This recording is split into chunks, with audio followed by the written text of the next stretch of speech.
Aquella madrugada todavía resuena en mi pecho, como un eco imposible de apagar, los golpes desesperados contra mi puerta y el temblor de mi hija desplomándose en mis brazos. Antes de continuar, comenta aquí de donde me escucha y suscríbete al canal. Me ayuda a que esta historia llegue a más personas. Aquella imagen me partió en dos.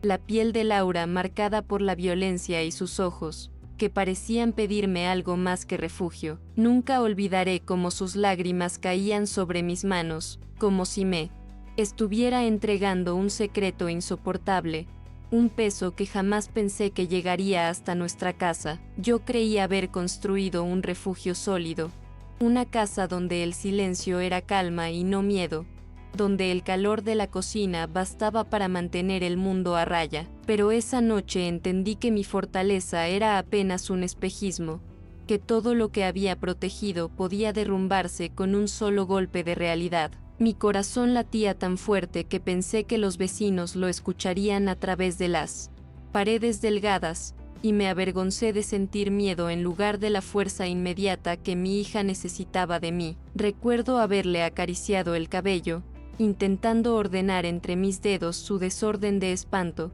mientras ella susurraba nombres y escenas que no quería escuchar. Daniel, su esposo, se había transformado en verdugo, y yo, que alguna vez lo recibí en mi mesa como a un hijo, no podía asimilar que fuera el causante de aquel desastre. El pasillo olía a humedad y a desesperación, y yo sentía que los ojos de todo el barrio se asomaban a través de las persianas cerradas, husmeando en nuestra tragedia. Ese fue el inicio del quiebre, el momento en que la vida dejó de ser rutina y se convirtió en una batalla. No era solo mi hija la que estaba rota, era también mi fe, mis certezas, la confianza que había depositado en un mundo que se suponía seguro. Allí comenzó la historia que voy a contarte. Una historia donde aprendí que el amor de madre no siempre significa silencio y consuelo, sino también gritos, denuncias y una valentía que jamás imaginé tener. Hasta aquella madrugada, mi vida transcurría entre rutinas tan previsibles que yo misma las sentía como un rezo silencioso. Me despertaba temprano, antes de que amaneciera del todo, y el sonido de las campanas de la iglesia me servía de reloj natural. Encendía la cafetera, cuyo aroma llenaba mi cocina pequeña, y me sentaba un momento frente a la ventana a mirar cómo el cielo de León iba cambiando del gris azulado al dorado, tímido de la mañana. Ese instante era mi forma de agradecer, de sentir que el día traía consigo una nueva oportunidad de calma. Trabajaba en una cafetería de barrio, un lugar sencillo, con mesas de madera gastada y paredes adornadas con fotos antiguas de la ciudad. El olor a pan recién horneado y a café fuerte impregnaba cada rincón, y yo encontraba en esos aromas la certeza de pertenecer a algo cotidiano y seguro. Mis manos se movían casi de memoria: preparar tostadas, servir cafés con leche espumosa, limpiar las mesas con movimientos repetitivos. Era un trabajo humilde, pero honesto, y me daba la tranquilidad de no depender de nadie más que de mi esfuerzo. Mis compañeras de trabajo eran mujeres de mi edad o mayores, con historias parecidas a la mía, matrimonios que no prosperaron, hijos que se convirtieron en su razón de existir, y una dignidad tejida a fuerza de silencios y de madrugones. Entre nosotras compartíamos confidencias discretas, sin profundizar demasiado, porque en un pueblo o ciudad pequeña, hasta las paredes parecen tener oídos. Aún así, yo me sentía acompañada, como si cada taza servida fuese también un pedacito de compañía en mi jornada. Al terminar mi turno, el regreso a casa era siempre un paseo breve por las calles estrechas, donde el sonido de los pasos retumbaba contra las piedras antiguas. Los vecinos solían saludar con una inclinación de cabeza o con un buenas tardes que se repetía con una cadencia casi ritual. Había algo en esa rutina que me transmitía paz, la sensación de que el mundo, al menos en apariencia, estaba en orden. Llegaba a mi casa con la certeza de que allí me esperaba un refugio silencioso, donde podía encender una vela y dejar que el día se apagara lentamente. Los domingos eran especiales. La misa en la iglesia del barrio era un encuentro no solo con Dios, sino también con las miradas de quienes me conocían desde niña, el murmullo de los rezos, el incienso que se elevaba hasta perderse en el techo alto y la música solemne del órgano me envolvían en una calma profunda. Siempre me sentaba en el mismo banco, hacia un lado, y escuchaba con atención las palabras del sacerdote, buscando en ellas consuelo o respuestas. Tal vez por eso nunca dejé de asistir, incluso cuando sentía que mi fe tambaleaba. Mi relación con mi hija Laura era el centro de mi vida. Ella era mi alegría, mi preocupación, mi orgullo y mi refugio. Desde que su padre se distanció, yo me dediqué a criarla con lo poco que tenía, entregándole mi tiempo y mi ternura. La veía crecer con una mezcla de miedo y esperanza, miedo a no darle suficiente, esperanza de que encontrara su propio camino con menos dolor del que yo había conocido. Cada llamada suya era para mí un regalo, y cada encuentro, un motivo de celebración íntima. Laura se había casado con Daniel unos años atrás. Yo quise creer que era un buen hombre, que le daría la estabilidad que yo no había podido ofrecerle en mi propio matrimonio. Daniel tenía un aire correcto, trabajador, siempre con una sonrisa medida cuando venía a casa. Nunca fui de entrometerme, pero me tranquilizaba pensar que mi hija estaba acompañada y que ya no tendría que enfrentarse sola al mundo. En mi interior, sin embargo, existía una sombra de inquietud que yo misma prefería no mirar de frente. Esa sombra aparecía en pequeños detalles, en el modo brusco con que Daniel interrumpía las conversaciones, en la forma en que Laura bajaba la mirada cuando él hablaba demasiado fuerte, o en esos silencios tensos que se colaban en las reuniones familiares. Yo solía justificarlo con frases aprendidas: son cosas del matrimonio, todos discuten, el carácter fuerte también es un signo de pasión. No quería aceptar que tal vez había algo más,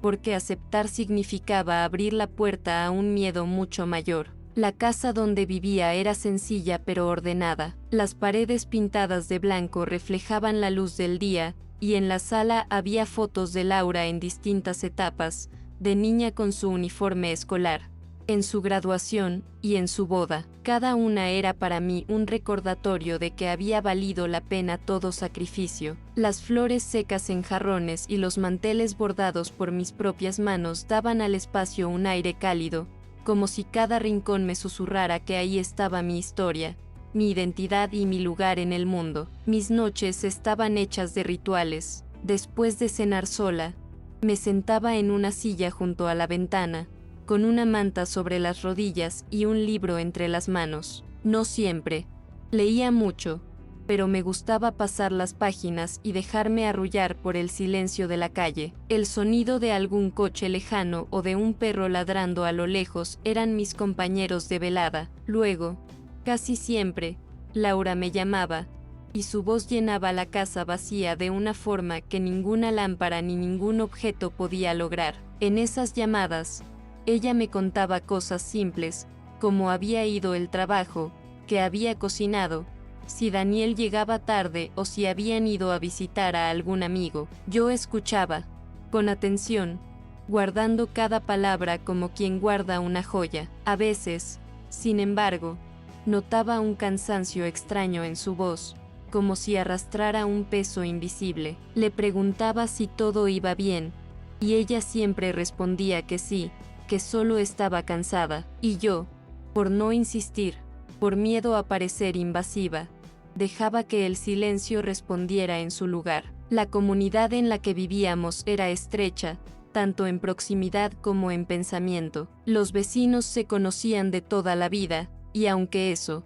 podía ser acogedor, también era una trampa. Bastaba un gesto diferente para que los rumores comenzaran a circular. Yo lo sabía, porque lo había vivido en carne propia cuando me separé de mi esposo. Los comentarios disfrazados de consejos, las miradas curiosas, las frases cargadas de juicio. Todo eso se volvía una carga que aprendí a sobrellevar con la cabeza baja y los labios sellados. Con el tiempo, aprendí a refugiarme en lo pequeño, el sonido del cuchillo cortando verduras en la cocina de la cafetería, el olor a pan tostado, la textura tibia de una taza de café entre las manos. Eran detalles mínimos, pero me sostenían. Me recordaban que la vida podía tener belleza en lo cotidiano. En esos momentos, sentía que, aunque mi mundo no fuera perfecto, aún podía encontrar razones para agradecer. Yo nunca fui mujer de grandes ambiciones. Mis sueños eran simples: ver a mi hija feliz, tener salud suficiente para seguir trabajando y mantener en orden mi pequeño hogar. Me bastaba con esas 3 cosas para sentirme satisfecha. A veces, cuando escuchaba a otros hablar de viajes, de ascensos o de riquezas, pensaba que la verdadera fortuna era llegar a casa y poder dormir con el corazón tranquilo. Mis días de descanso los dedicaba a ordenar la casa, regar las plantas del pequeño balcón y cocinar platos que me recordaban a mi infancia: cocido leonés, empanadas caseras, sopas espesas que perfumaban el aire con aromas de tradición. Preparar esas comidas era para mí una manera de conectarme con mi madre, con las mujeres de mi familia, con la herencia silenciosa que se transmitía de generación en generación. Y cuando Laura venía a visitarme, servía esos platos con un orgullo callado, como si fueran una forma de decirle cuánto la amaba. Había en mi barrio un ritmo particular. Por las mañanas, el murmullo de las persianas subiendo, las voces de los vendedores en la calle, los pasos apurados de los niños que iban a la escuela. Por las tardes, los vecinos conversando en las puertas, el olor a guisos escapando de las cocinas, y el repique lejano de las campanas marcando las horas. Todo era predecible, como un calendario que no cambiaba nunca. Ese compás uniforme me daba seguridad.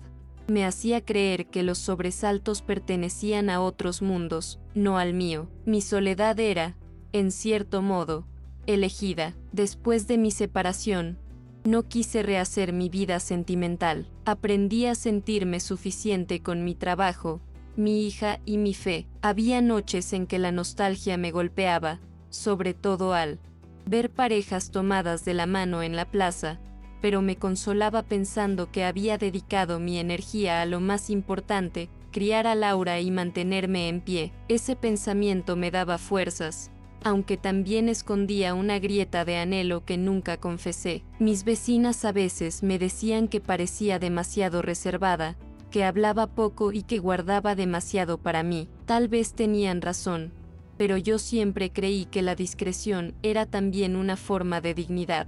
Prefería no dar motivos para que mi vida fuera tema de conversación en las tertulias de esquina. Con los años, me volví experta en ocultar las heridas y en sonreír cuando era necesario, incluso cuando el alma dolía. Aún así, había una parte de mí que se mantenía alerta, como si intuyera que la calma podía romperse en cualquier momento. No era algo que pudiera explicar con claridad, era una especie de presentimiento, un cosquilleo en la piel cuando escuchaba la voz de Daniel demasiado fuerte o cuando veía a Laura esquivar preguntas. Yo lo sentía, pero al mismo tiempo, prefería silenciar esa intuición, porque enfrentarla significaba abrir una herida antes de tiempo. Así era mi vida antes de aquel golpe en la puerta, una vida tejida de rutinas sencillas, de silencios elegidos, de esperanzas depositadas en mi hija y de una fe que me mantenía erguida. Nunca pensé que el verdadero desafío llegaría de golpe,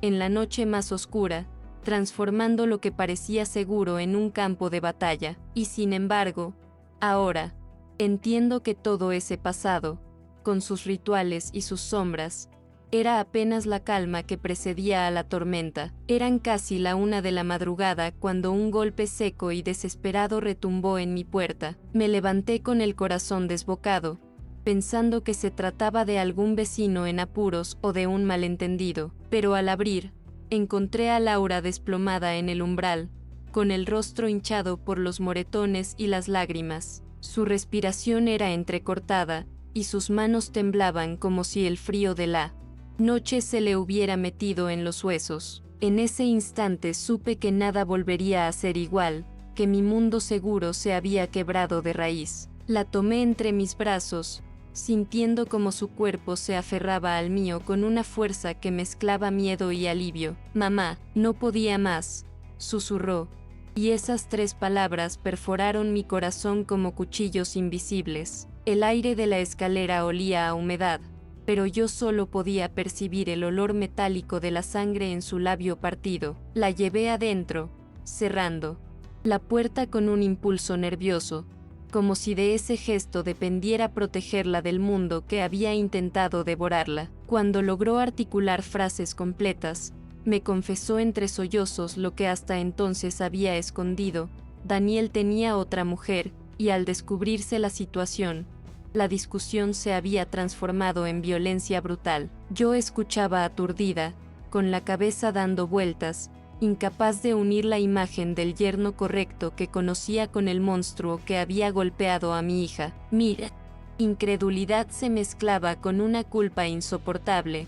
¿Cómo no lo vi antes? ¿Cómo permití que ella callara tanto tiempo? Esa noche, la sala de mi casa se convirtió en un hospital improvisado. Le limpié las heridas con manos torpes, intentando no llorar frente a ella, aunque las lágrimas ya me ardían en la garganta. El silencio de la calle contrastaba con la tormenta que me rugía en el pecho. Cada vez que ella gemía al mover la cabeza, sentía que un pedazo de mí se desgarraba. La seguridad de mi hogar, esa que había defendido durante años, había sido invadida por la brutalidad de un hombre en quien confiamos. Recuerdo que Laura me miraba como pidiendo permiso para quebrarse del todo. Me dijo que Daniel la había amenazado, que si hablaba, nadie le creería, que su familia lo protegería y que la comunidad la juzgaría por no cuidar a su esposo. Yo la escuchaba con rabia y miedo a la vez, consciente de que esas palabras no eran solo amenazas.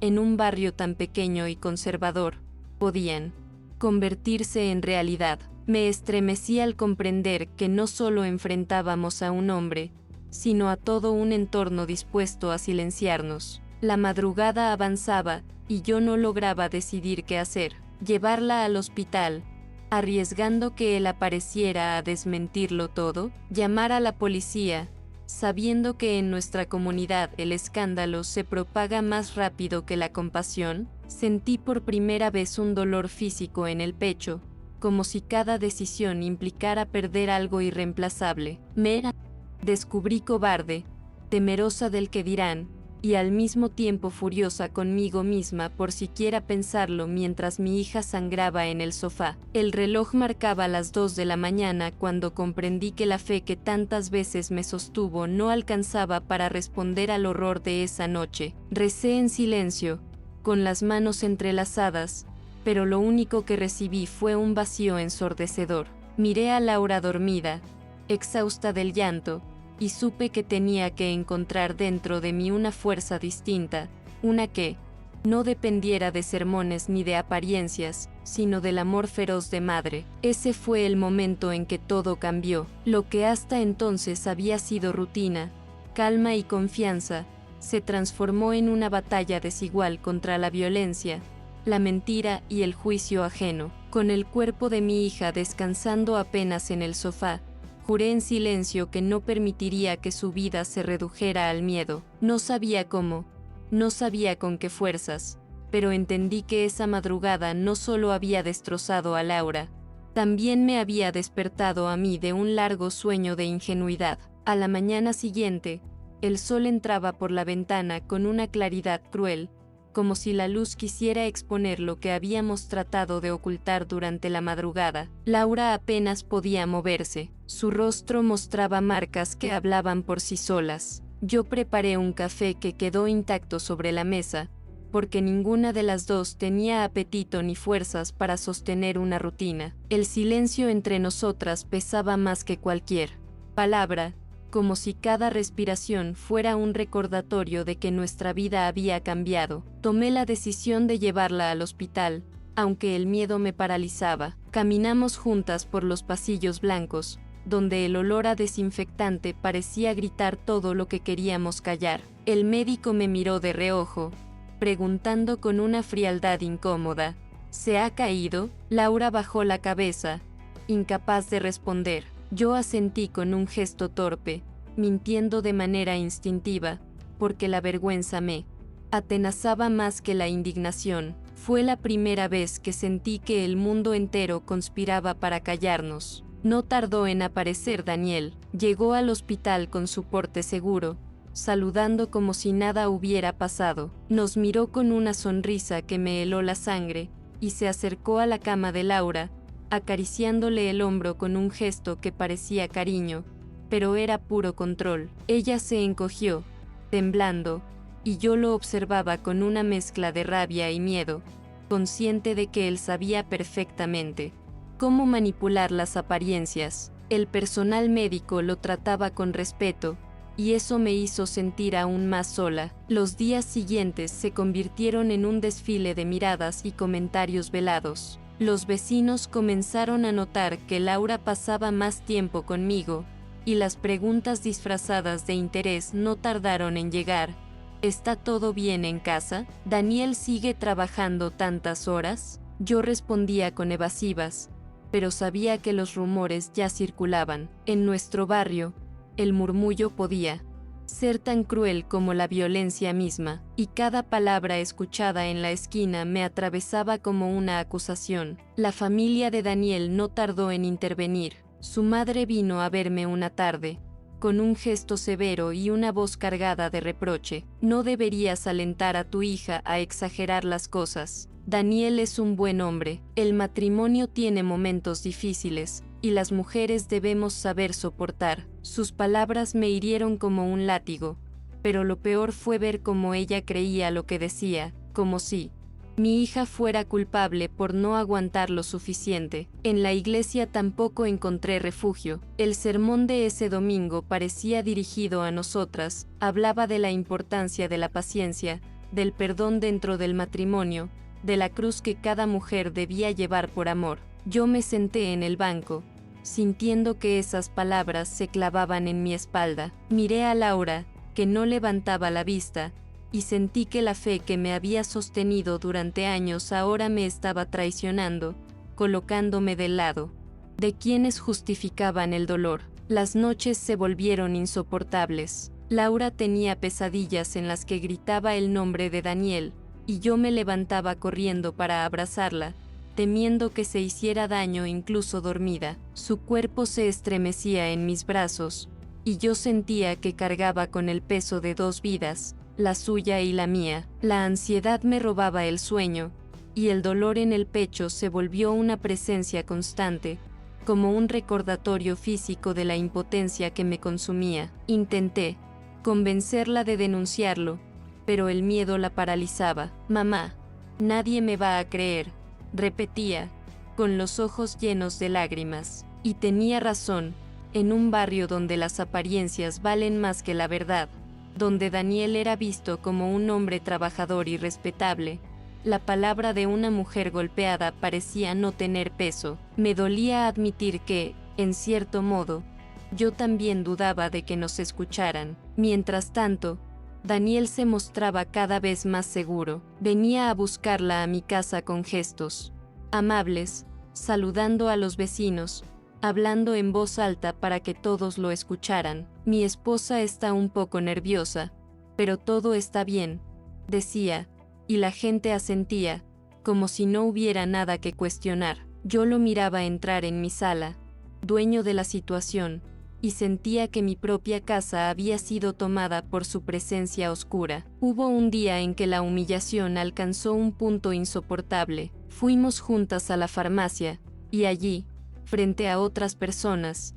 Daniel apareció de repente y comenzó a decir que Laura era demasiado sensible, que exageraba cualquier cosa, que se inventaba dramas. Yo escuchaba esas palabras, viendo cómo los presentes asentían discretamente, y mi corazón se partía al ver la dignidad de mi hija reducida a un chisme de mostrador. El miedo también se volvió físico en mí. Sentía punzadas en el pecho, dolores de cabeza que no cedían, y un cansancio que me acompañaba incluso en los momentos de silencio. La ansiedad me hacía caminar de un lado a otro de la sala por las noches, como si buscara una salida que no existía. A veces me sorprendía rezando en voz alta, pero las palabras sonaban huecas, sin la fuerza que alguna vez tuvieron. Los amigos de Laura comenzaron a distanciarse. Algunos no querían involucrarse, otros simplemente repetían frases hechas.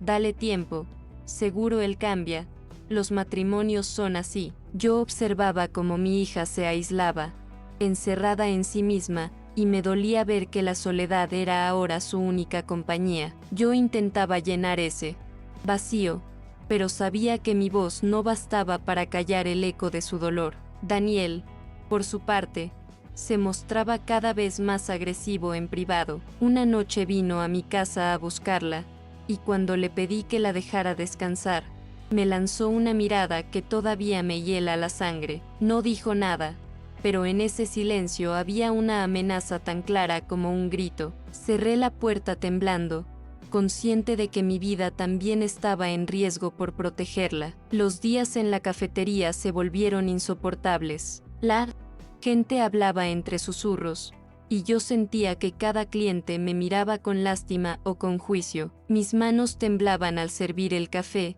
y el aroma que antes me daba consuelo ahora me revolvía el estómago. Algunas compañeras intentaban animarme, pero yo sabía que también tenían miedo de hablar demasiado, de quedar asociadas a mi desgracia. En una ocasión, al salir de misa, una vecina se me acercó y me dijo con un tono entre compasivo y cruel: tú deberías aconsejar a tu hija que no destruya su matrimonio. Nadie sale ganando con un escándalo. Sus palabras me golpearon más fuerte que cualquier bofetada, porque confirmaban lo que ya temía. Para la mayoría, el problema no era la violencia, sino el ruido que provocaba. Yo misma empecé a sentir culpa por siquiera pensar en denunciar. La vergüenza me pesaba como un ladrillo, como si de algún modo hubiéramos fallado en cumplir con el papel que la comunidad esperaba de nosotras. Me odiaba por sentir esa culpa, porque sabía que era injusta,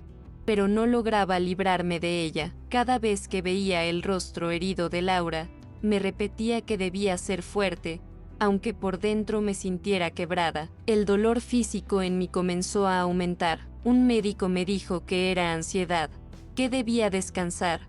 Pero, ¿cómo descansar cuando tu hija teme por su vida? Las noches se llenaban de insomnio, y yo caminaba por la casa encendiendo y apagando luces, intentando espantar la oscuridad que parecía acecharnos desde todos los rincones. Mi cuerpo me pedía rendirme, pero mi corazón no me lo permitía. Laura intentó volver a su casa en una ocasión, convencida de que quizás podría arreglar las cosas. Yo la acompañé hasta la puerta, con un nudo en la garganta. Esa noche regresó llorando, diciendo que Daniel había vuelto a gritarle, que la acusaba de arruinar su vida, que la llamaba loca. La recibí con los brazos abiertos, pero también con la certeza de que el ciclo de violencia solo se repetía, sin tregua. Me dolía ver cómo mi hija perdía confianza en sí misma. Ya no se miraba al espejo, apenas comía, y sus ojos parecían siempre apagados. Yo intentaba animarla, recordarle que era fuerte, que no estaba sola, pero mis palabras sonaban pequeñas frente al monstruo que habitaba en su mente. A veces pensaba que estaba viendo morir lentamente a la niña que una vez sostuve entre mis brazos. El barrio, mientras tanto, se encargaba de reforzar la condena. Los comentarios llegaban disfrazados de consejos: no deberías hablar tanto del tema, aquí todos nos conocemos, mejor guarda silencio. Yo asentía en silencio, pero por dentro me sentía asfixiada, como si la comunidad entera me estuviera ahogando con sus expectativas. El miedo de que Daniel apareciera en cualquier momento se volvió una constante. Cada vez que escuchaba pasos en la escalera o un golpe en la puerta, mi cuerpo se tensaba como una cuerda a punto de romperse. Llegué a vivir con el corazón en la garganta, incapaz de relajarme siquiera unos segundos. La paz que antes encontraba en Mi hogar se había convertido en un recuerdo lejano. A pesar de todo, yo no dejaba de intentar buscar ayuda. Me acerqué a una conocida que trabajaba en un centro de mujeres, y ella me habló de asociaciones que podían apoyarnos. Guardé sus folletos en un cajón, sin atreverme aún a mostrárselos a Laura. Tenía miedo de que ella rechazara la idea, o peor aún, que Daniel los encontrara. Mi vida se convirtió en un equilibrio frágil entre la esperanza y el terror. La tensión también se reflejó en mí. Trabajo. Un día, una clienta me preguntó directamente: ¿es cierto que tu hija y Daniel tienen problemas? Sentí que la bandeja se me resbalaba de las manos. No respondí, pero mi silencio fue suficiente para alimentar aún más los rumores. Esa impotencia me acompañó durante toda la jornada, hasta que regresé a casa con los ojos húmedos y la garganta cerrada. Hubo una tarde en que Laura me dijo: mamá, siento que estoy muerta por dentro. Esas palabras me atravesaron como una daga. La abracé con fuerza, intentando transmitirle algo de vida, algo de esperanza, pero en el fondo sentía que también yo me apagaba poco a poco. El dolor ajeno se había incrustado en mi piel, convirtiéndose en un peso insoportable que cargábamos juntas. A medida que pasaban las semanas, mi fe comenzó a resquebrajarse. Rezaba, pero ya no encontraba consuelo. Me preguntaba si Dios realmente escuchaba a las mujeres que sufrían, o si la religión solo servía para mantenernos calladas. Esa duda me corroía, me hacía sentir traidora a mis propias creencias, pero no podía ignorar que lo que escuchaba en la iglesia no era alivio, sino una condena disfrazada de virtud. Daniel seguía apareciendo en nuestras vidas como un espectro. A veces llamaba por teléfono, dejando mensajes ambiguos: todo puede volver a ser como antes si sabes comportarte. Esas frases me helaban la sangre, porque confirmaban su capacidad de manipular y controlar. Laura temblaba cada vez que escuchaba su voz, y yo me sentía impotente, incapaz de romper con esa cadena invisible que la ataba a él. Llegué a un punto en que me descubrí hablando sola, en voz alta, buscando razones para seguir resistiendo. No puedo rendirme, no puedo dejarla sola, repetía, como si esas frases fueran un mantra que me mantenía de pie. Mi cuerpo pedía descanso, mi mente pedía paz, pero el amor de madre me empujaba hacia adelante, incluso cuando no veía salida. Fue entonces cuando entendí que el silencio no era opción. Cada día que pasaba, Laura se hundía más, y yo con ella. Si seguía callando, no solo protegería a Daniel, también sería cómplice de su violencia. Esa certeza, dolorosa y clara, fue la semilla de la decisión que cambiaría el rumbo de nuestras vidas: enfrentar el escándalo, desafiar a la comunidad y, por primera vez, poner la dignidad por encima del miedo. La noche que decidí acompañar a Laura a la comisaría, sentí que algo dentro de mí se rompía y, al mismo tiempo, se encendía una llama desconocida. Caminábamos por las calles, casi desiertas, y el eco de nuestros pasos parecía delatarnos. Laura temblaba a mi lado, con la cabeza gacha y los labios mordidos para contener el llanto. Yo la sostenía del brazo, con el miedo mordiéndome las entrañas, pero con la certeza de que no podía dar un paso atrás. Aquello no era solo un trámite, era enfrentarse a todo un barrio, a una familia política influyente y a un hombre que se creía intocable. Cuando cruzamos la puerta de la comisaría, un silencio pesado nos envolvió. Los oficiales nos miraron con esa mezcla de rutina y desdén, como si hubieran escuchado la misma historia demasiadas veces. Quiero denunciar una agresión, dije con una voz que no parecía mía. Laura bajó aún más la cabeza, como si quisiera desaparecer, pero yo la sujeté fuerte, obligándola a mantenerse en pie. Es mi hija, y su esposo la golpea, añadí. Aquella declaración fue como abrir una compuerta. Una corriente de miedo, rabia y dolor se desbordó de mi pecho. Daniel apareció incluso allí, como una sombra imposible de sacudir. Llegó con su hermano, ambos vestidos con elegancia, hablando con familiaridad con un par de agentes. Sentí como el suelo se me hundía bajo los pies. Laura se encogió de inmediato, y sus lágrimas brotaron otra vez. Él sonrió, esa sonrisa torcida que antes parecía encanto y ahora era veneno. Está exagerando, está enferma, dijo con calma, como si nosotros fuéramos el espectáculo y él, el narrador dueño de la verdad. Los oficiales dudaban, anotaban con parsimonia. Mientras Daniel desplegaba su teatro de buen ciudadano, yo sentí que la impotencia iba a asfixiarme, que nuestras palabras se perderían en un mar de incredulidad. Entonces me levanté, puse ambas manos sobre la mesa y grité con una fuerza que ni yo conocía: «Miren a mi hija, ¿eso les parece enfermedad? ¿Creen que los moretones se pintan solos?». La sala quedó en silencio, y por un instante todos los ojos se posaron en Laura, obligados a ver lo que yo no permitiría que negaran. Laura me miró. Entonces, con esa mezcla de miedo y gratitud, como si yo hubiera hablado por su garganta cerrada, ella sollozó, y entrecortadamente confirmó lo que yo había dicho. Los oficiales no pudieron ignorar más y comenzaron a llenar papeles con otro tono, más serio, más atento. Daniel apretaba los dientes, su máscara de calma resquebrajándose poco a poco. Ese instante fue como un respiro de aire en medio de la asfixia, aunque sabía que la guerra apenas comenzaba. Salimos de la comisaría con un documento en la mano y un enemigo declarado detrás. El aire de la madrugada olía a hierro y a miedo, pero también a dignidad recuperada. Laura se apoyaba en mí, débil pero de pie, y yo sentía que había cargado con su dolor para convertirlo en una bandera. «Lo logramos, mamá», murmuró con un hilo de voz. Yo apreté su mano con fuerza. No quería decirle que el camino sería largo y cruel,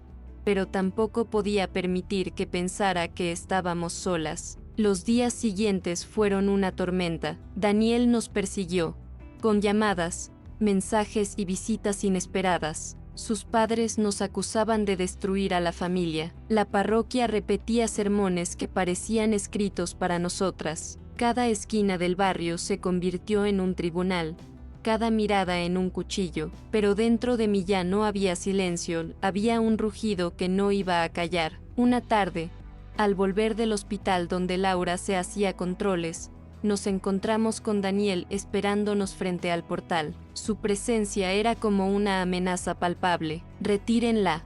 Denuncia o esto no acabará bien», dijo con frialdad. El corazón se me heló, pero di un paso al frente, poniéndome entre él y mi hija. «Ya no tienes poder sobre ella», le respondí con la voz firme, aunque las piernas me temblaban. Fue la primera vez que sexta miedo en sus ojos, aunque lo disimulara con soberbia. Esa noche no pude dormir. Me quedé sentada en la mesa de la cocina, con las manos crispadas alrededor de un rosario. Comprendí que el verdadero clímax no era el golpe, ni la denuncia, ni las amenazas. El verdadero clímax era la decisión de no volver a callar nunca más, aunque eso significara perder amigos, fe, reputación o incluso la calma. Elegí ser la voz de mi hija, aunque el mundo entero quisiera silenciarme, y en ese acto silencioso de resistencia, sentí que dejaba de ser la Marta discreta, la mujer que siempre bajaba la cabeza para evitar conflictos. Esa noche me levanté distinta, madre, sí, pero también guerrera. Sabía que el camino sería de espinas, pero por primera vez en mucho tiempo, no tuve miedo de sangrar, porque entendí que, en medio de la oscuridad, mi deber era sostener la antorcha que alumbrara la salida. El juicio contra Daniel se extendió durante meses, con audiencias frías, declaraciones contradictorias y abogados que parecían más interesados en ganar que en escuchar. Pero, poco a poco, la verdad comenzó a abrirse paso. Los informes médicos, las fotografías y el testimonio de Laura fueron dejando huellas imposibles de borrar. Yo estuve a su lado en cada sesión, con el corazón en un puño y la frente erguida, porque ya no podía permitir que el miedo dictara nuestras vidas. El barrio nos dio la espalda. Vecinas que antes compartían recetas dejaron de saludarme en la panadería. En la iglesia, Sentía miradas clavadas como agujas en mi nuca. Una madre no rompe familias. Escuché susurrar más de una vez, pero yo respondía en silencio. Con el simple hecho de seguir caminando junto a mi hija, descubrí que la dignidad también podía vivirse en la soledad, y que a veces era necesario perder un mundo entero para salvar lo esencial. Cuando por fin se dictó la orden de alejamiento, Laura lloró en mis brazos como aquella madrugada en que llegó destrozada a mi puerta, pero esta vez sus lágrimas eran distintas, llevaban alivio y un principio de libertad. Yo la abracé fuerte, y mientras ella sollozaba, pensé en lo lejos que habíamos llegado desde aquella noche. No habíamos vencido por completo, pero habíamos abierto una grieta en el muro del silencio. Con el tiempo, nos mudamos a un pequeño apartamento lejos del barrio. Era más humilde, con paredes desconchadas y un balcón estrecho, pero para nosotras era un palacio. Allí, cada objeto nuevo, una cortina, un plato, una planta se convirtió en símbolo de renacimiento. Las risas de Laura, que regresaban poco a poco, llenaban el espacio como si fueran música. Yo cocinaba sus platos favoritos, y el aroma a guiso volvía a sentirse como hogar. Yo también me transformé. La Marta silenciosa quedó atrás, y en su lugar apareció una mujer capaz de alzar la voz, incluso temblando. Me uní a un grupo de apoyo de madres y esposas que pasaban por lo mismo, y compartí nuestra historia en reuniones pequeñas. Descubrí que mi testimonio no era solo dolor, también era semilla de esperanza para otras mujeres atrapadas en el miedo. Laura, por su parte, empezó terapia, retomó estudios que había abandonado y comenzó a tejer sueños propios. Su piel sanaba, pero también su espíritu. A veces aún despertaba en mitad de la noche con pesadillas, y yo corría a su lado, como cuando era niña, para sostener su mano hasta que recuperaba el aliento. No me avergonzaba de su fragilidad, al contrario, la veía como un acto de valentía cotidiana. El recuerdo del barrio seguía siendo doloroso, pasar por aquellas calles estrechas y reconocer las fachadas que alguna vez fueron escenario de nuestras rutinas se sentía como una herida abierta, pero ya no había vergüenza en mí, solo una mezcla de tristeza y determinación. Comprendí que la verdadera comunidad se construye no con murmullos y juicios, sino con apoyo y compasión. En las noches tranquilas de nuestro nuevo hogar, Laura y yo hablábamos largo rato, recordábamos las sombras, pero también los pasos que nos habían traído hasta allí. Entre risas tímidas y lágrimas compartidas, fuimos escribiendo un nuevo capítulo, uno en el que el dolor ya no nos definía, sino la fuerza con que habíamos decidido enfrentarlo. Mirando atrás, entendí que el amor de madre no se mide solo en abrazos, sino también en el coraje de desafiar todo un entorno. Yo había sentido miedo de perder la fe, la reputación y hasta los pocos amigos que tenía, pero al final descubrí que lo único que no podía perder era a mi hija, y que por ella era capaz de enfrentar cualquier tormenta. Hoy, al contar esta historia, no lo hago por mí, sino por todas las voces que siguen encerradas en el silencio, porque aprendí que callar protege al agresor, pero hablar puede salvar vidas. Si tú conoces a alguien que necesite escuchar estas palabras, compártelas, porque historias como esta no pueden quedar en la oscuridad.